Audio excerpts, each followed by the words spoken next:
1 Minute English. In this 1-minute lesson, we are going to have a look at the different meanings for back up. Back up means to move backwards. It is usually used with a vehicle, like a car, truck, or van. For example, the car backed up and parked next to the bike.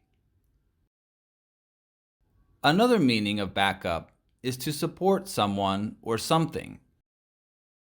For example, the special unit came and backed up the officer. Backup can also mean a copy of computer data. For example, it's a good idea to back up everything on your phone to your computer. Give it a go. Try making a sentence using back up and leave it in the comments below.